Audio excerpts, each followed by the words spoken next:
அனைவருக்கும் வணக்கம். என் பெயர் யாழினி. நான் சுதானந்தா வித்யாலயா பள்ளியில் 9ஆம் வகுப்பு படிக்கின்றேன். என்னை கவர்ந்த திருக்குறளின் சிறப்பை உங்களோடு பகிர்ந்து கொள்வதில் மகிழ்ச்சி அடைகிறேன். வெள்ளத்தனைய மலர் நீட்ட மாந்தர்த்தம் உள்ளத்தனையது உயர்வு. இதன் பொருள், நீர் நிறைந்த தடாகத்தில் தாமரை மலர்கள் மலரும். அந்த மலர்கள் நீரின் மட்டத்தை பொறுத்தே வளரும்.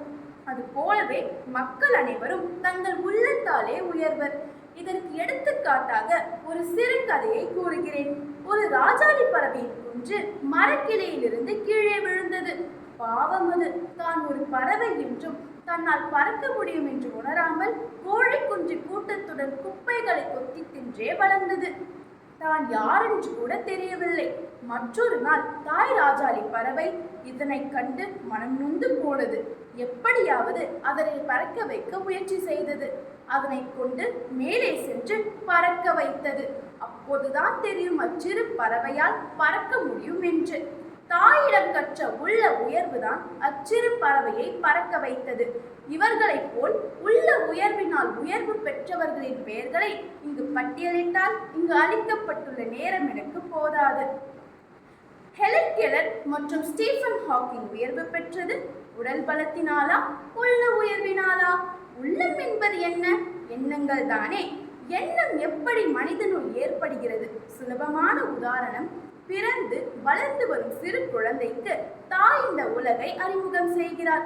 சிறிது சிறிதாக பார்த்து, கேட்டு, முகர்ந்து, தொட்டு, உணர்ந்து, ருசித்து பார்த்து இந்த உலகை அறிந்து கொள்கிறது.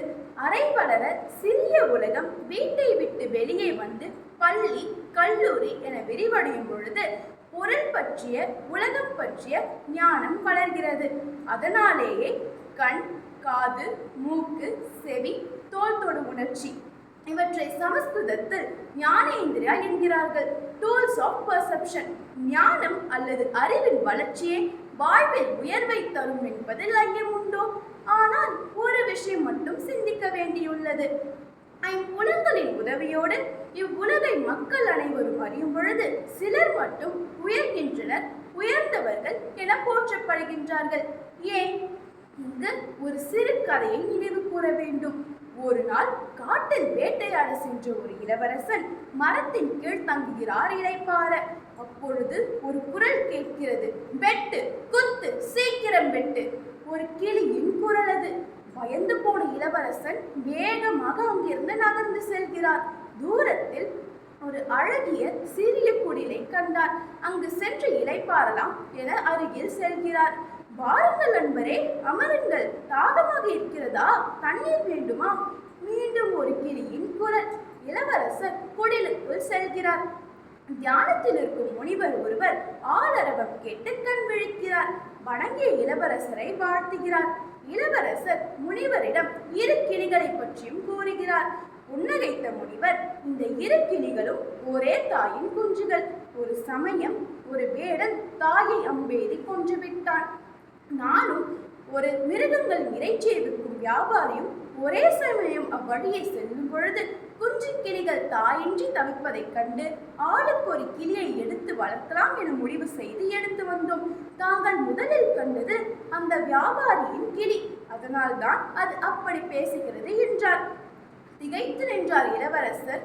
இரு கிளிகளிடையே ஏனெந்த வேறுபாடு என்று புரிந்து கொண்டு. எதை பார்த்து கேட்டு வளர்கிறானோ மனிதன், அதனாலவே அவன் உள்ளத்தின் எண்ணத்தின் வளர்ச்சி. ஐம்புலங்களால் ஞானத்தை அதாவது அறிவை வளர்த்து கொள்ளும் மனிதனுக்கு சிறந்த உயர்ந்த எண்ணங்கள் அமைகிறது. அப்படி அமையும் எண்ணங்களை எப்படி அழைக்கிறார் பாருங்கள் பாரதிதாசன்.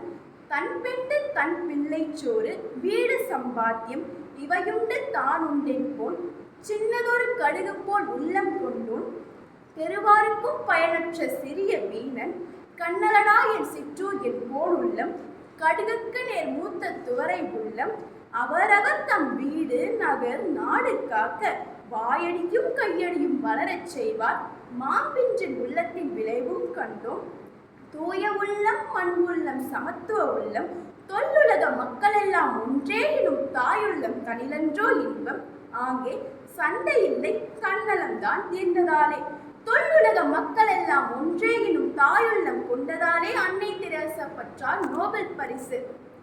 தாயுள்ளம் தனிலன்றோ இன்பம் என்கிறார் பாருங்கள். இதை விட எதை கொண்டு உணர்த்த முடியும் உள்ளத்தின் உயர்வை மனிதனின் வாழ்வின் உயர்வை நிர்ணயம் செய்கிறது என்பதை? எனவே இந்த உயர்ந்த சிறந்த என்னை கவர்ந்த திருக்குறளை மனதில் கொண்டு உயர்ந்த எண்ணங்களால் உயர்வும் அனைவரும். வாய்ப்புக்கு நன்றி, வணக்கம்.